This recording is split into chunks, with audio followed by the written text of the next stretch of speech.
Google vice president Chandrasekhar తోట తన ప్రతినిధితో కలిసి తెలంగాణ ముఖ్యమంత్రి రేవంత్ రెడ్డిని మర్యాదపూర్వకంగా కలిశారు. రాష్ట్రంలో పెట్టుబడులపై వారి మధ్య చర్చ జరిగింది. ప్రభుత్వంతో కలిసి పనిచేయడానికి గూగుల్ వైస్ ప్రెసిడెంట్ సంసిద్ధతను వ్యక్తం చేశారు. ఆర్టిఫిషియల్ ఇంటెలిజెన్స్ ప్రతి రంగాన్ని ప్రభావితం చేస్తుందని, వ్యవసాయం, విద్య, ఆరోగ్యం వంటి అంశాలలో తెలంగాణ కోసం డిజిటలైజేషన్ అజెండాను అభివృద్ధి చేయడంలో భాగస్వాములు కావడంతో పాటు తెలంగాణ పౌరుల అవసరాలను తీర్చడానికి న్యాయమైన సేవలను అందించేందుకు విస్తృతమైన సాంకేతికత, నైపుణ్యం తమ వద్ద ఉన్నాయని ముఖ్యమంత్రికి చంద్రశేఖర్ వివరించారు. ఈ సందర్భంగా గూగుల్ మ్యాప్స్, గూగుల్ ఎర్త్ ప్లాట్ఫామ్ల ద్వారా సాధ్యమయ్యే రహదారి భద్రతపై కూడా ముఖ్యమంత్రి చర్చించారు. కాంగ్రెస్ ప్రభుత్వం రైతులకు బోనస్ ఇస్తామని చెప్పి మోసం చేసిందని మాజీ మంత్రి సింగిరెడ్డి నిరంజన్ రెడ్డి అన్నారు. ధాన్యం సేకరించిన 1000 కోట్ల రూపాయలకు రైతులకు ప్రభుత్వం చెల్లించాల్సి ఉందన్నారు. అదేవిధంగా కాంగ్రెస్ ప్రభుత్వంలోని మంత్రులు ఏం మాట్లాడుతున్నారో అర్థం కావడం లేదని మండిపడ్డారు. స్వార్థ రాజకీయం కోసం కాంగ్రెస్ అనేక హామీలు ఇచ్చిందని విమర్శించారు. స్పష్టత కోరుతున్నాం. ఇరిగేషన్ శాఖ నుంచి కానీ మొత్తం రాష్ట్ర ప్రభుత్వం నుంచి కానీ కృష్ణాలో నీళ్లు లేవు. కృష్ణా బేసిన్లో సదరన్ తెలంగాణలో పోయినసారి వర్షపాతం తక్కువ నమోదైన సంగతి అందరికీ తెలుసు. రైతులు కూడా అర్థం చేసుకున్నారు. అందుకే వాళ్ళకి నచ్చిన పంటలు భూగర్భ జలాల మీద ఆధారపడి చెరువుల కుంటల కింద అందుబాటులో ఉన్న మేరకే వాళ్ళు పంటలు వేసుకుంటున్నారు. కానీ గోదావరి బేసిన్లో ఉండేటువంటి జిల్లాల్లో మాత్రం కాళేశ్వరం నీళ్ళ ద్వారా ఆల్రెడీ ఇప్పుడు రిజర్వాయర్స్లో నీళ్లు ఉన్నాయి. అది బిడ్మానేర్ కావచ్చు, రంగనాయక సాగర్ కావచ్చు, మల్లన్న సాగర్ కావచ్చు, కొండపోచమ్మ కావచ్చు. ఈ గోదావరి బేసిన్లో ఉండేటువంటి ఈ రిజర్వాయర్స్లో ఆల్రెడీ కాళేశ్వరం నుంచి లిఫ్ట్ చేసినటువంటి నీళ్లు అందుబాటులో ఉన్నాయి. వానాకాలం పంటలకు ఇయ్యంగా కూడా ఈసారి యాసంగి సీజన్కు సరిపోయే మందం నీళ్లు ఉన్నాయి. రాష్ట్ర ప్రభుత్వం ఈ యాసంగికి గోదావరి బేసిన్లో ఉండేటువంటి ఆయా జిల్లాల రైతాంగానికి సాగునీళ్ళు ఇస్తుందా ఇవ్వదా స్పష్టం చేయాలి. రైతులకి అందరూ కూడా పరచొద్దు. రైతులు ఇదివరకే నార్లు పోసుకొని ఉన్నారు, నీళ్లు ఉన్నాయి కదా అని. కాంగ్రెస్ పార్టీ అబద్ధాల ముందు మన పార్టీ అభివృద్ధి ఓడిపోయిందని బీఆర్ఎస్ వర్కింగ్ ప్రెసిడెంట్ కేటీఆర్ అన్నారు. మనం పనుల కంటే ప్రచారంపై ఫోకస్ చేసి ఉంటే గెలిచే వాళ్ళమని అభిప్రాయపడ్డారు. తెలంగాణ భవన్లో మహబూబాబాద్ లోక్సభ నియోజకవర్గ సన్నాహక సమావేశంలో ఆయన పాల్గొన్నారు. కాంగ్రెస్ పార్టీ తప్పుడు ప్రచారాన్ని నమ్మి గొప్పగా పనిచేసిన నేతలను కూడా ప్రజలు తిరస్కరించారని ఆవేదన వ్యక్తం చేశారు. 10 ఏళ్ల కాలంలో తాము ఒక్క రేషన్ కార్డు కూడా ఇవ్వలేదని ప్రచారం చేశారని, కానీ 6 లక్షలకు పైగా ఇచ్చామని వెల్లడించారు. దేశంలో అత్యధిక ఉద్యోగాలు ఇవ్వడంతో పాటు వేతనాలను 73% వరకు పెంచామన్నారు. 29 లక్షల పెన్షన్లను 46 లక్షలకు పెంచినట్లుగా తెలిపారు. అయితే వీటిని చెప్పుకోవడంలో విఫలమయ్యామన్నారు. బీఆర్ఎస్ ఎన్నో సంక్షేమ కార్యక్రమాలు అమలు చేసినప్పటికీ ప్రజలను ఎప్పుడూ క్యూ లైన్లో నిలబెట్టలేదన్నారు. బీఆర్ఎస్ ఎప్పుడు ప్రజల సౌకర్యం కోసం చూసిందే తప్ప రాజకీయ ప్రయోజనం కోసం ఆలోచించలేదన్నారు. అయినా ప్రజలు తమను పూర్తిగా తిరస్కరించలేదని, 3వ వంతు సీట్లను గెలుచుకున్నామని గుర్తు చేశారు. 14 స్థానాల్లో స్వల్ప మెజార్టీతో ఓడిపోయామన్నారు. కాంగ్రెస్కు బీఆర్ఎస్కు ఓట్ల తేడా కేవలం 1.85%మేనని చెప్పారు. కేంద్ర మంత్రి బీజేపీ తెలంగాణ రాష్ట్ర అధ్యక్షులు కిషన్ రెడ్డి బీజేపీ రాష్ట్ర కార్యాలయంలో సమావేశం నిర్వహించారు. శ్రీరామ తీర్థక్షేత్ర ట్రస్ట్ ఆధ్వర్యంలో ఈ నెల 22న అయోధ్యలో శ్రీరామ ప్రాణప్రతిష్ఠ కార్యక్రమం జరగనుందని ఆయన తెలిపారు. శ్రీరామ ప్రాణప్రతిష్ఠ కార్యక్రమాన్ని కాంగ్రెస్ పార్టీ బహిష్కరించి హిందూ వ్యతిరేక ధోరణిని అవలంబిస్తోందన్నారు. కులాలు, భాషలు, ప్రాంతాలకు అతీతంగా జనవరి 22న జరిగే శ్రీరామ ప్రాణప్రతిష్ఠ కార్యక్రమం సమస్త హిందువులకు ఎంతో ఉద్వేగభరితమైందని అన్నారు. 500 ఏళ్లుగా ప్రజలు ఎదురు చూస్తున్న రామ మందిర నిర్మాణం కల సాకారమైందని తెలిపారు. న్యాయబద్ధంగా, ధర్మబద్ధంగా, వాస్తవాలకు అనుగుణంగా అయోధ్యలో రామమందిర నిర్మాణం జరిగిందన్నారు.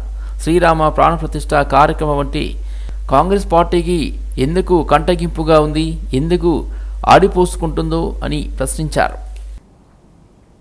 శ్రీరాముడి జీవిత చరిత్ర అంటే యుగ యుగాలుగా భారతీయులను నడిపిస్తున్నటువంటి మహోన్నతమైనటువంటి విలువలకు ప్రతిరూపమని మనం చేస్తా ఉన్నాం. అయోధ్య అంటే స్వధర్మం కోసం శతాబ్దాల పాటు సాగినటువంటి హిందువుల పోరాట గాథ ఈరోజు అయోధ్యలో మనకు ప్రతి అణువు ఈరోజు వినిపిస్తుందనే విషయాన్ని మనం చేస్తా ఉన్నాం. గత 550 సంవత్సరాలుగా అయోధ్యలో దేవాలయ నిర్మాణం జరగాలని, విదేశీయుల దురాక్రమణకు సంబంధించినటువంటి బానిస చిహ్నాలను కడిగివేయాలని చెప్పి పోరాటం చేసినటువంటి వేలాది మంది తమ త్యాగాల ద్వారా తమ తెగిపడినటువంటి కంఠాల నుంచి వెలువడినటువంటి ఆత్మ గౌరవ నినాదాలు ఈరోజు అక్కడ ప్రతిధ్వనిస్తూ ఉంటాయి. 90s లో జరిగినటువంటి ఉద్యమాలలో సరైనదిలో వేలాది మంది అమరవీరుల శవాలు ఏవైతే సరైనదిలో దర్శనమిచ్చాయో వాళ్ళ ఆత్మను ఈరోజు ఘోషిస్తా ఉన్నాయి. 22వ తేదీ వాళ్ళ ఆత్మలకు శాంతి కలగబోతా ఉంది. వందలాది మంది సాధు సంతులు ఈ యొక్క ఉద్యమంలో అనేక త్యాగాలు బలిదానాలు చేశారు. ప్రముఖ తెలుగు సినీ నటి మాజీ ఎమ్మెల్యే జయసుధ బీజేపీకి గుడ్ బై చెప్పారు. లోక్సభ ఎన్నికలకు ముందు కమలం పార్టీకి వరుసగా షాకులు తగులుతున్నాయి.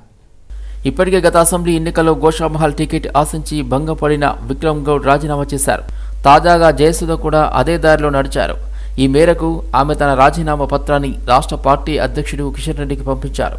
జయసుధ కూడా కాంగ్రెస్ పార్టీలో చేరే అవకాశాలు కనిపిస్తున్నాయి. జయసుధ గత అసెంబ్లీ ఎన్నికల్లో సికింద్రాబాద్ అసెంబ్లీ స్థానం నుంచి పోటీ చేయాలని భావించారు.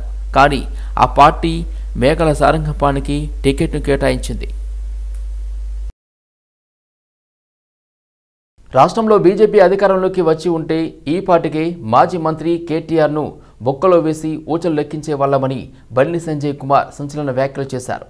కేటీఆర్ ఇంకా అధికారంలో ఉన్నామనే భావనలో అహంకారంతో మాట్లాడుతున్నారన్నారు. కేటీఆర్ సహా ఆ కుటుంబం రాష్ట్రాన్ని దోచుకు తిందని మండిపడ్డారు. ఇంకా అధికారం ఉన్న అహంకారం కేసీఆర్ కుటుంబంలో కూడా కేసీఆర్ కొడుకులో కూడా ఏమవుతుంది? ఇంకా అధికారంలో లేరు. ఒక్కటి చెప్పదలుచుకున్నాను, నిజంగా భారతీయ జనతా పార్టీ ప్రభుత్వము ఏర్పడేది ఉంటే ఇప్పటికే కేసీఆర్ కొడుకును ఆయన మీద విచారణ చెప్పి లోపల నొక్కుతున్నాను. గ్యారెంటీ లోపల నొక్కుతున్నాను. గ్యారెంటీ కేసీఆర్ కొడుకుని ఈ నెల రోజుల లోపల భారతీయ జనతా ప్రభుత్వం ఏర్పడితే కేసీఆర్ కొడుకును పక్కా లోపడెత్తినాడు. నేనైతే గ్యారెంటీ లోపడెత్తాం. ఆయన వేసే అరాచకాలు, ఆయన పాల్పడ్డ అవినీతి ఇంత అంత కాదు, ప్రజలు పెట్టిన అరాచకాలు, భారతీయ జనతా పార్టీ కార్యకర్త పెట్టిన ఇబ్బందులను ఇప్పటికీ గుర్తొస్తాయన్న అవన్నీ కూడా.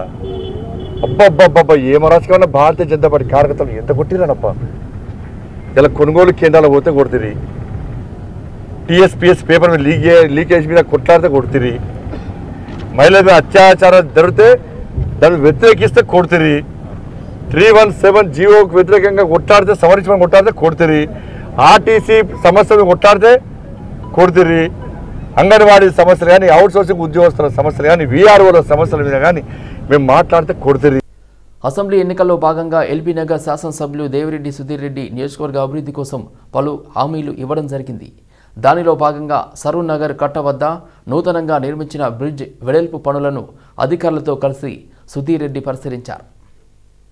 ట్రాఫిక్ ఇబ్బందులు తొలగించడానికి నియోజకవర్గ పరిధిలోని పలు ప్రాంతాల్లో అధ్యయనం చేయడం జరిగిందని సుధీర్ రెడ్డి తెలిపారు. దానిలో భాగంగా సరూర్ నగర్ కట్ట, పోస్ట్ ఆఫీస్ చౌరస్తా, గాంధీ బొమ్మ దగ్గర రోడ్డు విస్తరణ పనులు చేయడం ద్వారా ట్రాఫిక్ ఇబ్బందులు అధిగమించవచ్చు అని తెలిపారు. దానిలో భాగంగా బ్రిడ్జి వెడల్పు పనులు ప్రారంభించడానికి సన్నాహాలు చేయాలని అధికారులను ఆదేశించారు. ఒక్కొక్కటిగా పనులు ప్రారంభం చేయడం జరుగుతుందని అన్నారు. ఈ కార్యక్రమంలో గడ్డి అన్నారం, మాజీ కార్పొరేటర్ భవానీ ప్రవీణ్ కుమార్ తదితరులు పాల్గొన్నారు. దేశంలో అనేక సమస్యలు ఉన్నా కేవలం భావోద్వేగాలను ముందు పెట్టి బీజేపీ రాజనీతి చేస్తుందని ఏఐసీసీ అధికార ప్రతినిధి సుజాత పాల్ విమర్శించారు.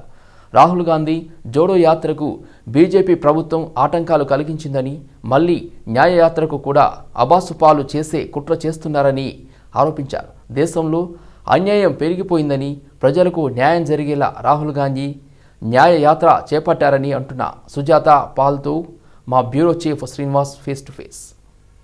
AICC spokesperson and parliament election, Telangana parliament election communication coordinator Sujata Paul अपने साथ है. ये नेशनल और रीजनल तेलंगाना का इलेक्शन के बारे में उनके बातों में कुछ मालूम करेंगे.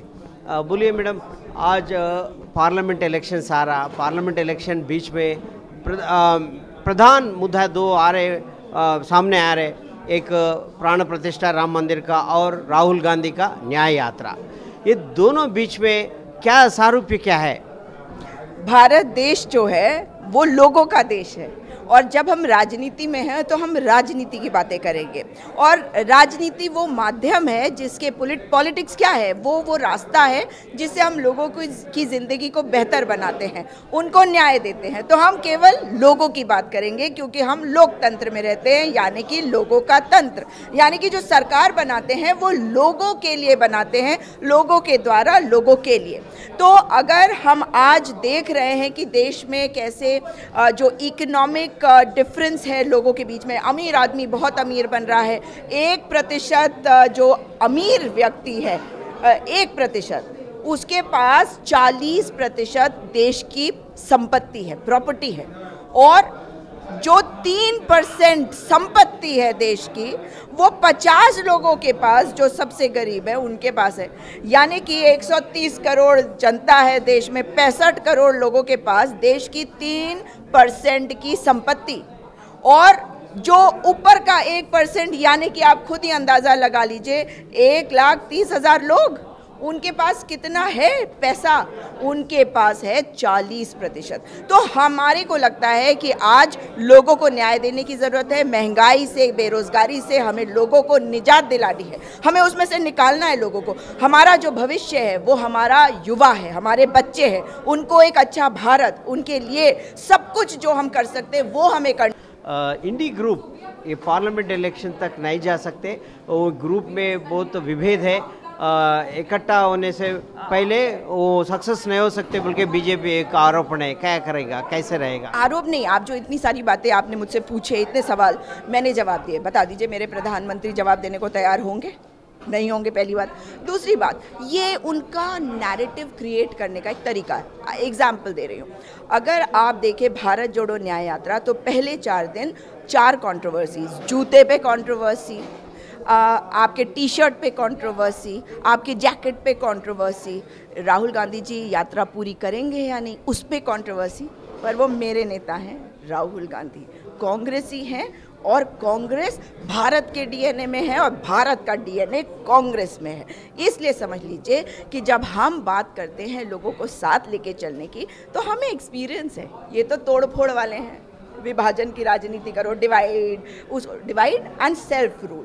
आप भारतीय जनता पार्टी में बताइए मोदी जी के अलावा कौन सा नेता है, एक नाम बताइए, मोदी जी के अलावा कौन है जो प्राइम मिनिस्टर बन सकता है? इंडिया अलायंस में राहुल गांधी जी ने कहा है कि हम देश को बचाने के लिए हर संभव सैक्रिफाइस करने को तैयार हैं, हम हर तरीके का त्याग करेंगे, क्योंकि हमें अपने देश को बचाना, अपने संविधान को बचाना, अपने लोकतंत्र को बचाना है। Thank you. ये है कांग्रेस डीएनए में, भारत का डीएनए है, देश के लिए त्याग करने का तैयार है हम। न्याय नहीं मिल रहा लोगों को, इसके लिए न्याय यात्रा के लिए निकल रहे। न्याय यात्रा से लोगों को ये पार्लियामेंट इलेक्शन में और इंडी ग्रुप को सामने लेके एक पीपल्स गवर्नमेंट बनाने के है। जो बीजेपी है जो डिवाइड एंड सेल्फ ग्रुप का पॉलिसी चला रहे बोल रहे पूजा कौर। वीडियो जर्नलिस्ट कृष्ण के साथ श्रीनिवास, सिटी विजन, हैदराबाद।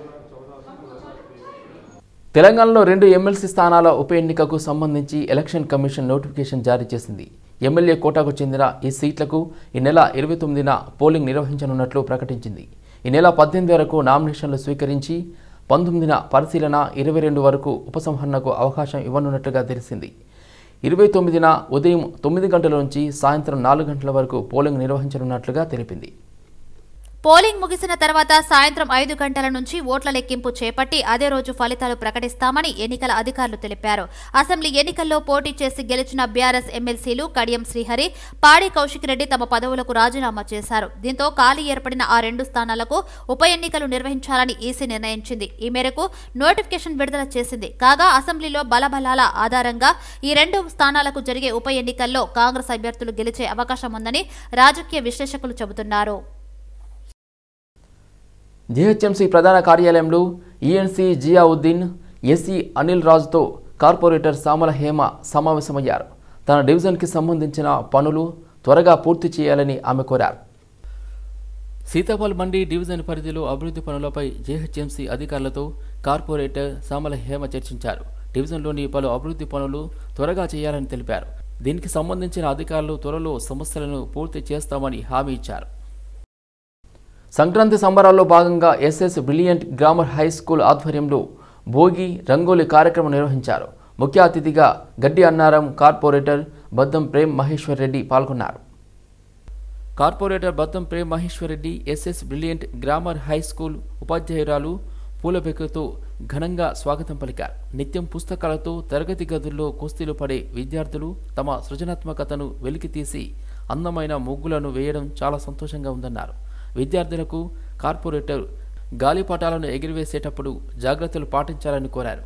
అనంతరం విజేతలకు కార్పొరేటర్ బహుమతులు అందజేశారు. హైదరాబాద్లో గ్యాస్ సరఫరా అంతరాయంతో ఇబ్బందులు పడుతున్నామని వినియోగదారుడు ఆవేదన వ్యక్తం చేశాడు.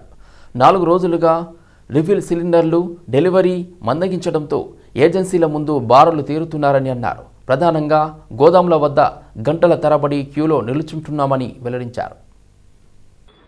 గ్యాస్ ఇంతకుముందు గతంలో బుక్ చేసినప్పుడు 1 లేదా 2-3 రోజుల్లో వచ్చేస్తుండే.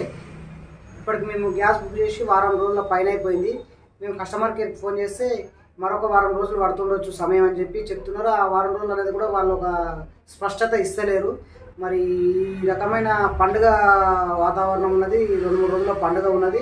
సంక్రాంతి ముందల గ్యాస్ వినియోగదారులకు చాలా ఇబ్బంది అవుతుంది పండుగ టైంలో. ఈ గ్యాస్ ఏజెన్సీలు మరి దీనిపై స్పష్టత ఇవ్వాలి వినియోగదారులకు. దీనిపై తొందరగా చర్యలు తీసుకొని గ్యాస్ కొరత లేకుండా చూడాలని కోరుతున్నాం.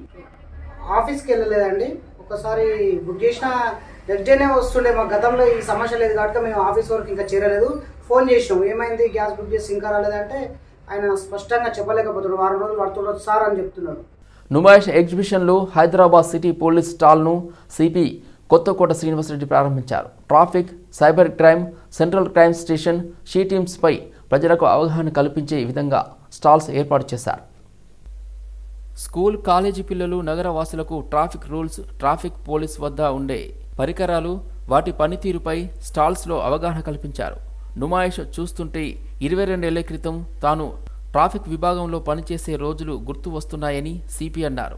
ఎగ్జిబిషన్ టైంలో ట్రాఫిక్ విభాగంలో 45 రోజులు అలర్ట్ ఉండాల్సిన అవసరం ఉంటుందన్నారు. హైదరాబాద్ అంటే చార్మినార్, గోల్కొండ కిలా, నుమాయిష్ అని చెప్పుకోవచ్చని తెలిపారు. And we always conducted this bandobast much to the satisfaction of every citizen of the state and also this great city. Because like cities are known for certain things. Hyderabad is known for 2-3 things, and one is Charminar, Golconda Killa and Numaish. So Hyderabad ka naam aur nishan banta hai in 3 cheezon se. Of course Birla Temple is also there. Now many more landmarks have been added, but then these old and these very antique ideas still they ring well in the minds of people when we talk about Hyderabad. Coming to the organizers and the way it is organized here, and as the Vice Chairman was saying, the ecosystem they build here, the kind of economic activity that they generate, though seasonally for 45 days, but it has been always great source of income for many people, traders, as well as the people who work with them. Apart from being a center of goods and commodities for the consumers of this city. విద్యార్థులు చదువుతో పాటు ఆటపాటల్లోనూ ముందుండాలని ఇస్రా ఉపాధ్యక్షురాలు చెంగల కవిత విద్యార్థులకు సూచించారు. మెహదీపట్నం పుల్లారెడ్డి పాఠశాలలో వార్షికోత్సవం జరిగింది. ఆమె ముఖ్య అతిథిగా పాల్గొన్నారు.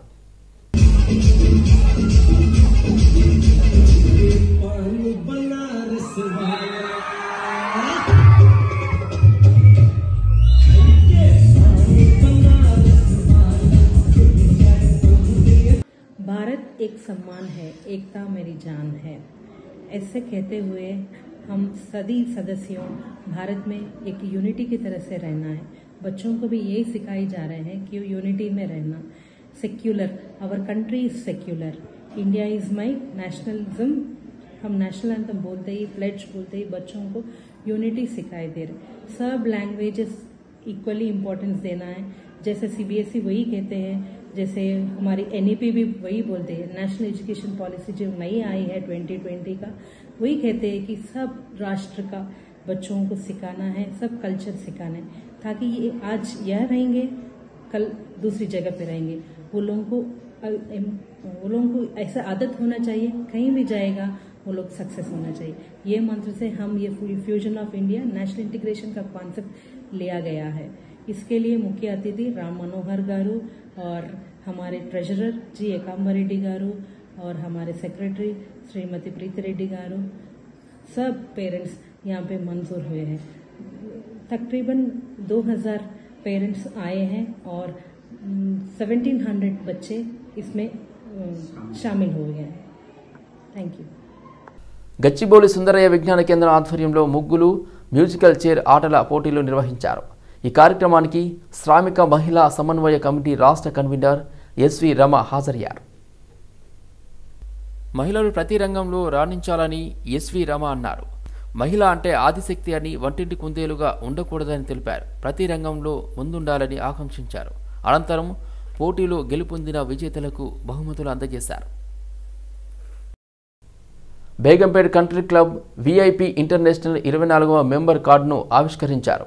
సంక్రాంతిని పురస్కరించుకొని అంతర్జాతీయంగా పేరు కలిగిన టూరిజం ప్రాంతానికి వెళ్లే విధంగా రూపొందించిన ఈ మెంబర్షిప్ కార్డును country club chairman Y Rajiv Reddy ఆవిష్కరించారు। క్లబ్ సంవత్సరం పాటు ఇటు సభ్యులు అటు గెస్ట్ సభ్యులను అలరించే విధంగా పలు ఫ్యామిలీ ఎంటర్టైన్మెంట్ కార్యక్రమాలు నిర్వహించే క్లబ్గా పేరు పొందిందన్నారు Rajiv Reddy.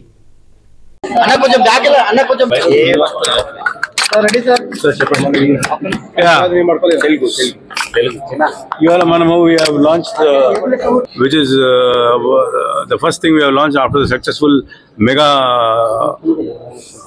hit of the New Year program across the country. Like I was telling you, more than 1 lakh people have participated, and then it was a huge hit. The DJ, one of the DJs was something very spectacular. You must have all seen that in the presentation. And so after the successful launch, I just personally wanted to thank the media for their extraordinary support, what they have given. And I'm sure, I think the support will continue in the coming year. You have seen that in this particular point of time, a lot of companies were going down, especially related to hospitality. I just mentioned a few names, and then you have to understand that in spite of COVID, in spite of recession and all that, we were able to not only survive but succeed. And in this dynamic times, we were able to extinguish our debt. Almost we have become a zero debt company. Sangareddy జిల్లా అమీన్పూర్ మండలం కిష్టారెడ్డిపేట గ్రామంలో అక్రమ నిర్మాణాలను కూల్చివేశారు।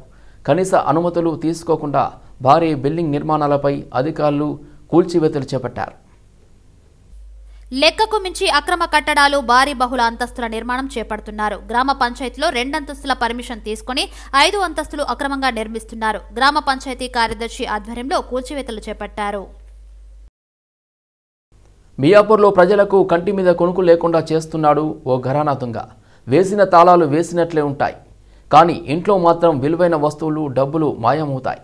దీంతో ప్రజలు హడలెత్తిపోతున్నారు। ఇంటికి తాళం వేసి ఏదైనా పని మీద బయటికి వెళ్ళామా అంతే సంగతి, అట్లుంటది ఆ దొంగ చేతివాట। తాళాలు వేసి ఉన్న ఇళ్లను టార్గెట్ గా చేసుకుని చోరీలకు పాల్పడుతున్న ఘరానా దొంగపై బాధితులు పోలీసులకు ఫిర్యాదు చేశారు। దీంతో రంగంలోకి దిగిన మియాపూర్ పోలీసులు పక్కగా ప్లాన్ చేసి ఘరానా దొంగను పట్టుకున్నారు। నిందితుడి వద్ద నుంచి బంగారు ఆభరణాలు, వెండి వస్తువులను పోలీసులు స్వాధీనం చేసుకుని స్టేషన్ కు తరలించారు।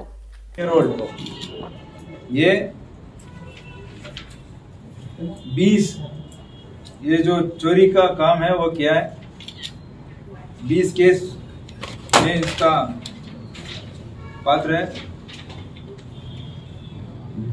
और ये इंजीनियरिंग कोर्स करते, मैकेनिकल इंजीनियरिंग में दाखिल होके डिसकंटिन्यू किया है। उसके बाद ये जो एरिया मियापुर, चंदानगर और गच्चीबौली और KPHB PS के लिमिट्स में जो घर सेंट्रल लॉकिंग सिस्टम नहीं होते, लॉक करके जो रेगुलर बोल्ट लॉक रहते हैं उनको पहले ही जाके उसको रेकी करके उसके बाद नाइट टाइम में एक बड़ा सा लॉकर जो है कटर जो है उसको लेके कट करके अंदर से ये चोरियां की है। अभी तक इसके साथ जो है उनका वो सिंगल ही किया है। फर्दर जो एविडेंस है वो भी हम कलेक्ट कर रहे हैं। अभी तक 26 तुला गोल्ड, 300 ग्राम का चांद। తమకు రావాల్సిన బకాయిలు చెల్లించాలని జీహెచ్ఎంసీ కాంట్రాక్టర్లు ఖైరతాబాద్ జోనల్ కమిషనర్ కార్యాలయం ఆవరణలో నిరసనకు దిగారు. జోనల్ పరిధిలో ప్రభుత్వ టెండర్ల మేరకు పనులు చేపట్టి పూర్తి చేసి సంవత్సరం గడిచినా చెల్లింపులు చేయకపోవడంతో తాము తీవ్ర ఇబ్బందులు ఎదుర్కొంటున్నామని ఆవేదన వ్యక్తం చేశారు. బడా కాంట్రాక్టర్లకు చెల్లింపులు చేస్తున్న ప్రభుత్వం చిరు కాంట్రాక్టర్ల పట్ల వివక్ష ప్రదర్శిస్తుందని అన్నారు. దీంతో ఈ రంగంపై ఆధారపడ్డ వందలాది కుటుంబాలు రోడ్డున పడే పరిస్థితి నెలకొందని ఆవేదన వ్యక్తం చేశారు. తమకు రావాల్సిన బకాయిలు చెల్లించాలని పలుమార్లు ప్రభుత్వానికి కమిషనర్కు విన్నవించినా ప్రయోజనం లేకుండా పోయిందని వాపోయారు. చిరు కాంట్రాక్టర్లు వారిపై ఆధారపడ్డ కుటుంబాలను దృష్టిలో ఉంచుకుని బకాయిలను చెల్లించి తమను ఆదుకోవాలని ముఖ్యమంత్రి రేవంత్ రెడ్డికి విజ్ఞప్తి చేశారు. కాంట్రాక్టర్లు చాలా మంది చిన్న చిన్న కాంట్రాక్టర్లు ఉన్నారు.